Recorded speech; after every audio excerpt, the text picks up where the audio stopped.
Have you ever wondered what it truly means to have compassion? To understand this, we journey back to the time when Jesus walked the earth, displaying compassion in its purest form. In the early days of his ministry, Jesus began to manifest his divine compassion by healing the sick, comforting the brokenhearted, and restoring hope to the hopeless. His compassion was not merely an emotion, but an active response to human suffering. Consider the instance when Jesus healed the blind. He didn't just restore their sight, he empathized with their darkness, understood their despair, and brought light into their lives. Similarly, when he healed the lame, he did more than just mend their physical bodies. He restored their dignity and gave them a new lease on life.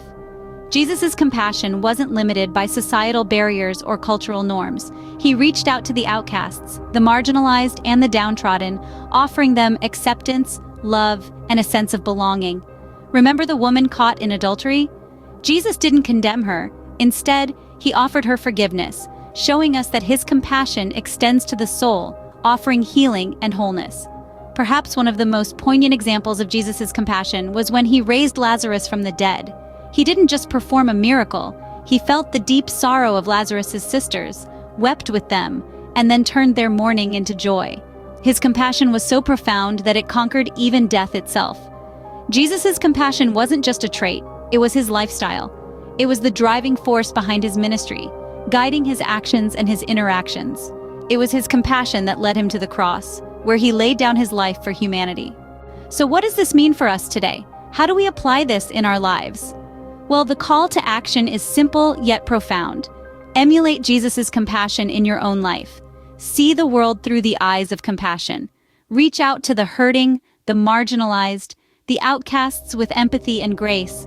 Be an agent of healing and reconciliation in a world that is often broken and hurting.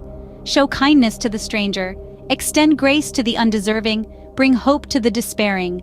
Be a beacon of love and compassion in a world that desperately needs it. Remember, the compassion of Jesus is not just a historical fact, it's a living truth, a guiding principle, a call to action. So go forth and live compassionately, reflecting the boundless love and grace of Jesus in your everyday life. Please like, comment, follow, share, and subscribe. Let's keep this conversation about compassion going. Together, we can make a difference.